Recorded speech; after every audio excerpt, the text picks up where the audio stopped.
30 साल के आशीष के पास सेविंग के करीब 2 लाख रुपए हैं। इन्वेस्ट करना चाहते हैं, लेकिन कंडीशन ये है कि इंटरेस्ट इनकम भी तगड़ी होनी चाहिए, रिस्क भी जीरो होना चाहिए और इन्वेस्टमेंट ऐसा भी ना हो तो प्रॉफिट का सुख पाते पाते जवानी निकल जाए। आशीष के इन सारे कंडीशन तब होंगे जब इन्वेस्टमेंट मनी लेकर पोस्ट ऑफिस जाएंगे। भारत के पोस्ट ऑफिस केवल चिट्ठियां पहुंचाने का काम नहीं करते, पेमेंट बैंक और इन्वेस्टमेंट प्लेटफॉर्म का भी काम करते हैं। आशीष जैसे लोगों की हर उम्मीद पूरा होने का पता है पोस्ट ऑफिस। इंडियन पोस्ट में इन्वेस्टमेंट के बहुत सारे ऑप्शन हैं। अच्छा होगा सारे में थोड़ा थोड़ा लगाने से बढ़िया है कोई एक सिलेक्ट करे, उससे प्रॉफिट बनाए आगे, और जब सेविंग होगी तो बाकी ऑप्शन के बारे में सोचें। रुपया पैसा में आज post office time deposit scheme की बात। आशीष के लिए post office time deposit scheme invest करने के लिए बढ़िया ऑप्शन है। इंटरेस्ट भी तगड़ा मिलेगा, इन्वेस्टमेंट भी सिक्योर रहेगा, पैसे डूबने का कोई खतरा नहीं।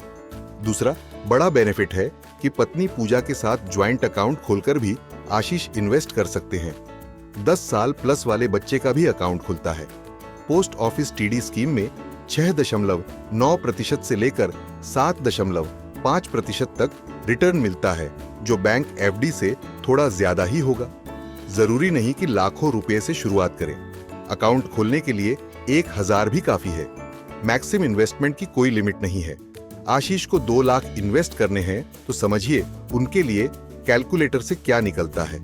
आशीष 5 साल के लिए 2 लाख के लिए इन्वेस्ट करेंगे तो उन्हें मिलेंगे 2,79,990। अगर 2 साल के लिए पैसे डालें तो रिटर्न के साथ 2,79,990 रुपये हो जाएंगे। 2 साल के लिए डालेंगे तो 2 साल बाद 2 लाख हो जाएंगे 2,29,776 रुपये।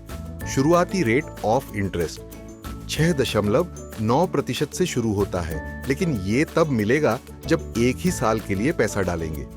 जितने लंबे टर्म के लिए इन्वेस्ट करेंगे इंटरेस्ट ज्यादा मिलेगा। 2 साल के लिए इन्वेस्टमेंट करने पर 7%, 3 साल के लिए 7.10% और 5 साल के लिए 7%, 7.5% ब्याज मिलेगा। एक बार इन्वेस्टमेंट कर दिया तो मिनिमम 6 महीने का लॉक इन पीरियड होगा। 6 महीने से 12 महीने के बीच क्लोज करेंगे तो सेविंग अकाउंट जितना ही इंटरेस्ट मिलेगा। अगर 2, 3 या 5 साल टर्म वाला अकाउंट 1 साल बाद क्लोज करेंगे तो रेगुलर इंटरेस्ट से 2% कम इंटरेस्ट मिलेगा। मतलब समय से पहले अकाउंट बंद करना घाटे की बात है। एक और फायदे की बात यह है कि अगर 2 साल का टर्म पूरा हो गया तो चाहें तो इसे आगे एक्सटेंड करा सकते हैं। करना यह है कि पोस्ट ऑफिस जाकर अकाउंट फॉर्म भरना होगा, केवीसी डिटेल देनी होगी, आधार, पैन कार्ड, फोटो जैसे डॉक्यूमेंट देने होंगे। आपको पासबुक भी मिलेगा। ऑनलाइन अकाउंट एक्सेस भी post office time deposit scheme में सुविधा और जरूरत के हिसाब से 1 साल से लेकर 5 साल तक इन्वेस्ट कर सकते हैं। 5 साल का इन्वेस्टमेंट करने पर टैक्स सेविंग ऑप्शन भी मिलता है। सेक्शन 80C के तहत टैक्स छूट भी मिलेगी।